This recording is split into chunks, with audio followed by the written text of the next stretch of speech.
pamusoro wedare ndau nenyaya iri paitem 14 case 144 of 26 ine nhau yelandedispute village yemamurori. Nhau yakamhangarwa narelief tange nhamo achimhangarira Leonora Charumbira ndiyo nhau yaiva nayo mudare. Tichakumbira relief tange nhamo inze ruoko rwerudyi kutedzera zvandava kutaura kumashure.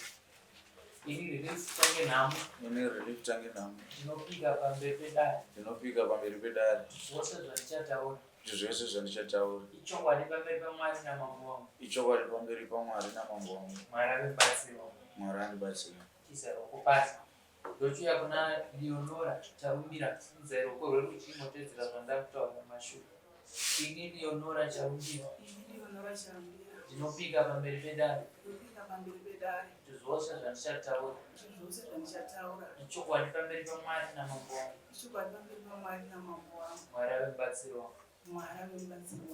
Ruoko pasi ndochiuya kwauri mumhan'ari ndokupira kuti uzisodare muchidimbo wakagara pasi zwi rakasimukira chasakisa kuti ukwirire dare Leonora Charumbira.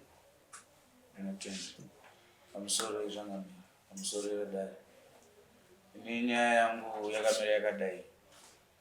Baba wangu ini vakasungwa kwemakore anoita 9 vari mujeri. Vachidzoka kujeri vakasvikosheyana upfumi wababa wavo nemukoma wavo anotwa Francis Kanyimba. Vaiva nemadhunduro vaviri vakaita rake rake pamba vakachekana yadhi nepakati. Kugadheni baba vangu vakuru, baba mukuru avo vane madzimai 3. Gadheni rimwe raishandiswa naamai vakuru ava vachishandisa rakazengera kushandiswa nababa vangu ini vadzoka pakushayana kwavo. Baba vangu ndo vakanga vakushandisa gadheni rine nhau iri muno mudare nhasi.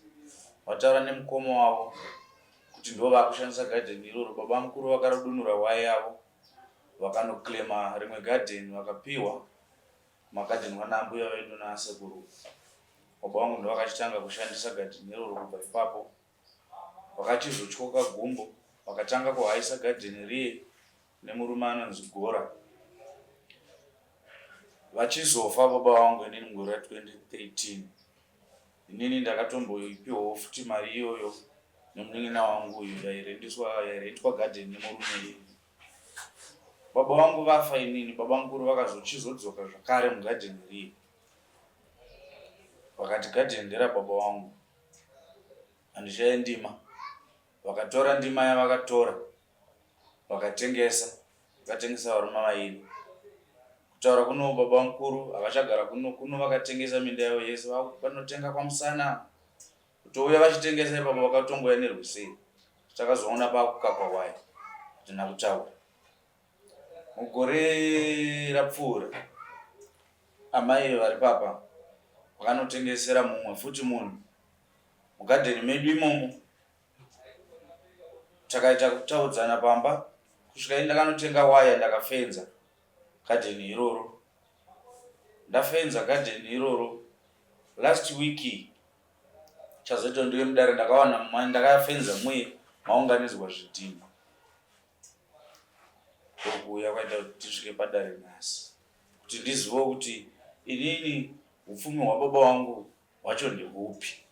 Ndavari kudzoka zvakare vachiteera upfumi hwandi kuti ndo hwababa vangu inini nemunin'ina wangu. Ivo nzvimbo dzavo vanadzo. Ukama hwakona Leonora hwakamira ndaamai mukadzi wababa mukuru.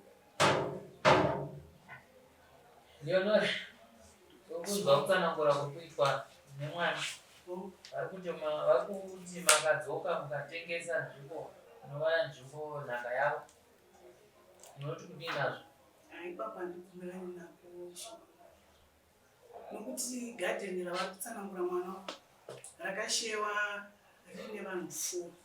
Vana vangu vakomana 2 neava vakomana 2 rakachekwa nepakati.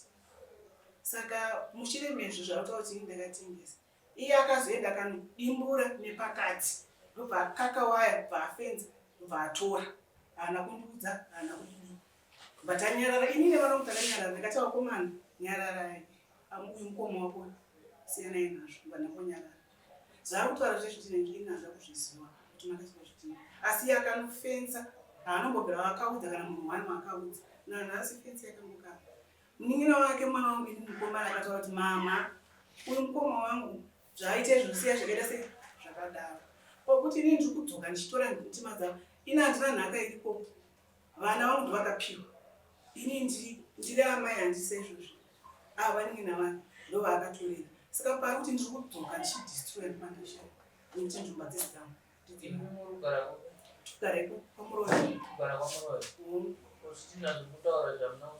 handina kuzviona iye haana kutombobudza kuti kwese zvidii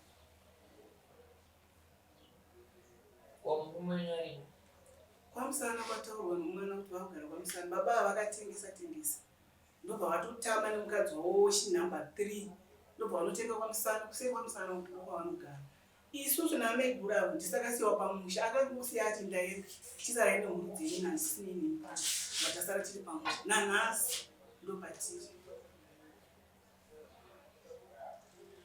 belief namaira kuti zvitina havada kuzviona vari kuti kana iwa una kuvaudza ichokwadi ndakaona ini chakaita kuti ndizokwira dare ndakaona kuti tirambe tichitaura nyaya imwe chete tichikakavadzana pamba handizvikoni regai ndichienda kudare ini mazuva andaitapo watanga kuti avese ngotaura zvababa kuenda vakudzoka zvachitengesa handizvo baba vakadzoka vakatengesa ndima yavakati gadheni rababa vangu ndinongozwa kuti amai vapinda pabhigoza amai mwana wavari kutaura mukomana akanga asipo ari kubasa mumwe mukomana wechipiri wavari kutaura ari kusouth africa amai ndo vakanoyeranana kumunhu akaisa zvidhina izvozvizvo ndofunga vhidhio ndakakuradzira zvidhina zvakaungana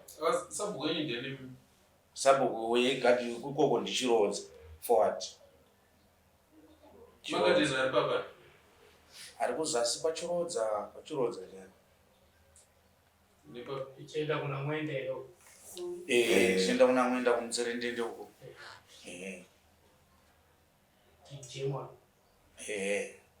hakuna nguva kumberi ari kumberi sokumusoro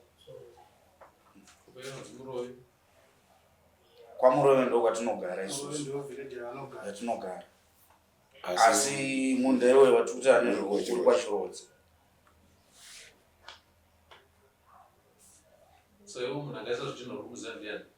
handisi kumuziva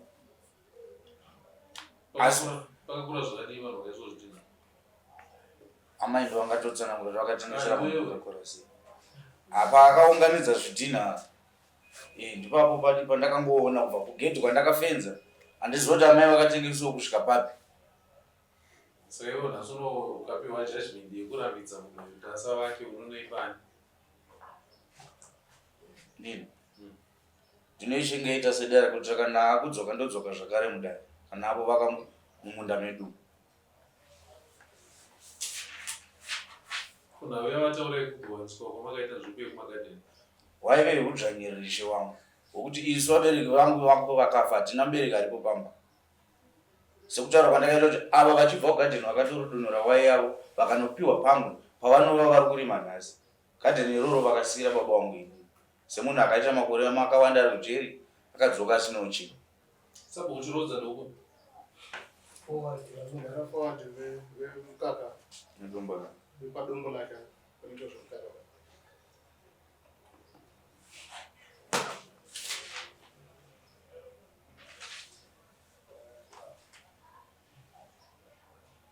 ndakwatumoto vaite village meeting yekunoona nzvimbo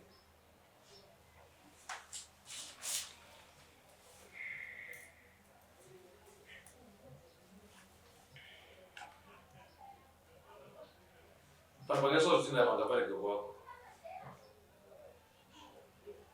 amai ndati pane zvitina pangaparege kwako tina mambo wangu ini ndakatogara ndakatoregedza nezvazvo ndakamupa hedi kuti ngaitise ngatozva saka hapasi kutova ina hazvina kuti musiyei muite hendo Saka ndaisa sabhuku venyu kuti vaende nemi vanoona nzvimbo iyi ndovane nhoroondo yemamiriro akaita zvinhu kugamuchidzanwa kwazvakaitwa neruzivo irworwo vobatsira mambo kuti vagone kutara kuti apa ndipanhingi apa ndipanhingi apa ndipanhingi.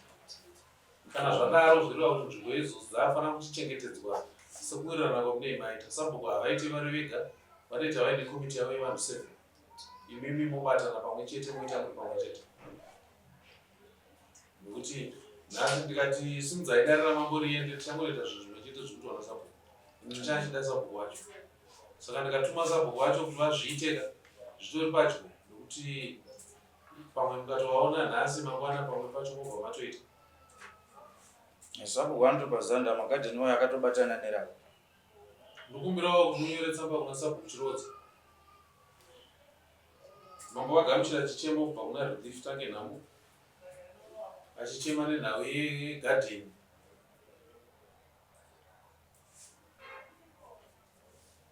Riri gakava pakati pake naLeonora acharumbira movaudza zvokuita zvangataura. Ava moenda netsamba yavo paSabhuku Chirodza. Mapasabhuku Chirodza vaita zvavari kuita ndichada mhinduro. Nokuti Sabhuku Chirodza vaenda panzvimbo pavaona pakamira sei. Pane panoratidza kuti pakatengeswa here ende vakugoverana sei nzvimbo idzodzo. Kugoverana kwamunenge maitirwa imi magutsikana nazvo here kana pane pamasara mune kukakavara. Kana paine pamusina kufara pane zvinenge zvaitwa naSabhuku Chirodza, imi hamusimudzana naSabhuku kuitana zvibhakira naSabhuku. Kana paine pamusina kugutsikana imi munodzoka kuna mambo. Inini ndinozosimuka ipapo ndochizoita nyaya yacho. Kuti masabhuku enyu musha pamwe anogona kuita favor pamwe anenge vakarerekera asi ndovandoda kuti vaende mberi. Shungu ndedzinedzi dzekuti masabhuku ndo ngavaite basa vazive zvemumusha mavo vagone kuyananisa mhuri dzemumusha mavo nekuti vane nhoroondo yemagarirano avamakaita uye mugamuchidzanwa nemadzitateguru enyu. Saka panhau yavamhangara yemunhu akaisa zvitina iyo inopiwa judgment. Judgment yacho unoipiwa. Asi chiri kunetsa panapa kuti judgment ipiwe ive effective inhau yekuti amai vako vari kuti havazivi munhu akaisa zvitina. Vari kuti havasi kutoziva kuti kune zvitina. Chavasiri kuziva ndechekuti kwazoiswa zvitina. Asi akaisa zvitina vanonzanda ndo vakaenda naye. Kuti pane zvitina ndo zvavasiri kuziva. Naye amai akaisa amakaenda nayo gadheni ndiani? Ini mwana umunino wangu. Mwana umunino nyanga akuya kuzvidia. Apa. Apa yakuna mama achokuka. Ndo wamampa. Ina wangu. Ndio mushamenyero. Mushamenyero. Dati ndio mushamenyero uyu ndio mamurovero. Aiwa sino. Arikubva ku kwedu kwabindu asari kusejimondo. Ramusona hero tumukurwisa nzavana. Unongosingazoti wabisa, unongochibatira. But pane nhaka kwa imimi mata hamuna nhaka mumusha uyu. Asi makutora mwana womusha mwana womunin'ina wenyu. Tawe kuzogara kuza azotora nhaka ipi? Imimi mata hamuna nhaka mumusha uyu. Hanzvadzi dzake vana vangu inini ndo vakaita izvo. Ini nomutumwa chete. Aiwa amai musanzvenge. Amusina ndimataura mega nemuromo yenyu hamuna nhaka mumusha uyu. Hamuna nhaka. Ko mwana womunin'ina wenyu uyu akauya uyu asiyana nemere. Ane nhaka here mumusha womwana womunin'ina wenyu. Saka mabazomutora sei kuti auye pano?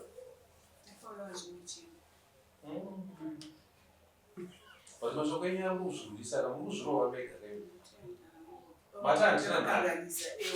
Mwana womunin'ina wenyu ndiye ane nhaka mumusha menyu. Anodzaniko mwana womunin'ina wenyu? Melisa ngabve ipapo. Ndakatomuudza kudhara kuti zvinhu zvaane makakatanwa mwana wangu kusiyana nazvo. Saka akatosiyana nazvo. Melisa Tikuona asira nazvona zvitina zvake zviripo ipapo. Ndinakutobvisa. Emabhota hamusuziva pane zvitina.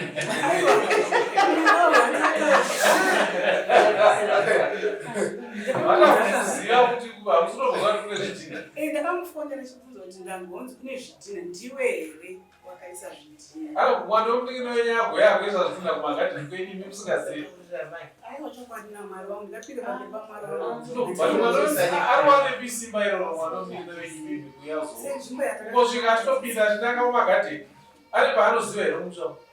Mwana kupinda kwaakatoita haana kupinda nepagedhi pandakafenza akatoborera nekumberi kweyadhi kwakatengeswa nababa mukuru.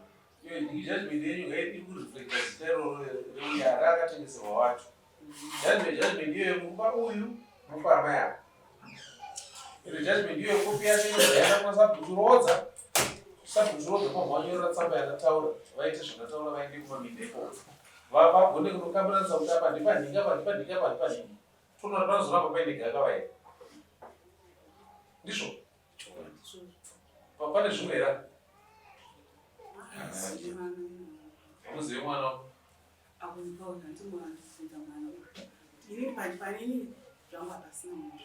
Ndenda kuona kuti zvitaura sawa. Namai vechikuru mudaisoka. Toda kuti wavhumba miri vana izvo. Hatidi kuti warwisanise vana. Hatitorwisana. Mukaudza mwana womudikina wenyu mimi nauyu vachaitei. Vakurwisana.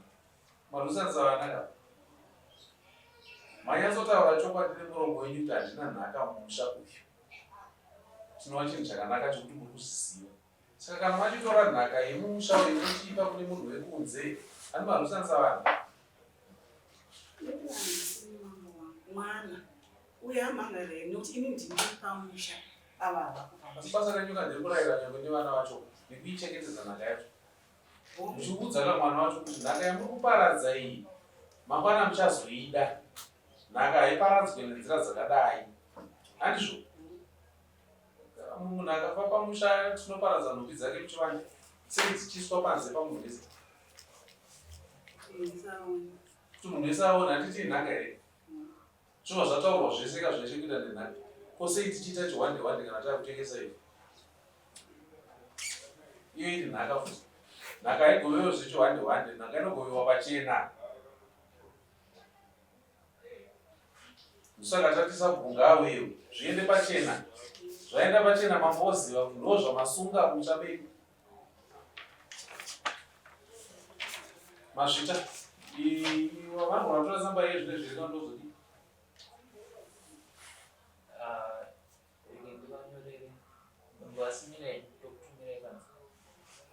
Asi ndandine chikumbiro ndiri kumhanya ndaigona kuzoya muchitora kana mandi mangwana mune muripo.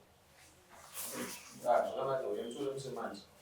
Pana ndida kubvunza ndekuti mati munozoda mhinduro pamasabhuku. Ndini ndichauya naye kana kuti Sabhuku ndiye anozondipa mhinduro. Inini dare ramangu ndikunyorera sabhuku tsamba. Yamunoenda naye munopa sabhuku imini. Handiti mapimini kuti nyaya yamakamhangara unopiwa judgment yayo. Handiti tsamba wopa sabhuku. Sabhuku oenda kumagadheni. Apa ndipanhingi oisa mudhani yevanhu. Sabhuku ozvinyora mumaminitsi ake sezvaita komiti yake ozvinyora pasi. Nekuti ndikazviita kuno sabhuku asingazive zvichaita sekuti ndakutotonga musha ende imimi muchazenge mabudza sabhuku zvekuita. Kana sabhuku akazoita zvokuzondipindura inini anozoya chibudza kuti mambo zvamakataura zviye ndakaenda ndakazviita. Vanhu vese vakawirirana nazvo havana kasara ine gakava. Asi mimi kana mine gakava sabhuku auya makasununguka kudzoka kuna mama. Apa ndikutoenda in extra mile kupfuurira panyaya yawamhangara kudai. Nyaya yawamhangara ngatiri kupiwa judgment yayo ichireflecta zita remunhu akaisa zvidhina. Judgment yopiwa iwewe, judgment yopiwa amai vake. Amai vake vanopiwa judgment obva wamupa. Judgment yobva yapiwa sabhuku. Sabhuku obva kuti nzvimbo yakati muridzi wayo ndinhingi uye akaisa zvidhina mambo vache ngaabvise zvidhina zvake ipapo. Handiti pamusoro pacho sabhuku ochizoita basa rekuidentifya mugani yemunhu wese. Kana paine vanhu vatatu vana ndadzwa zvichinzi pane madzimai matatu. Handiti I think zvadzwisisika. Pakanaka.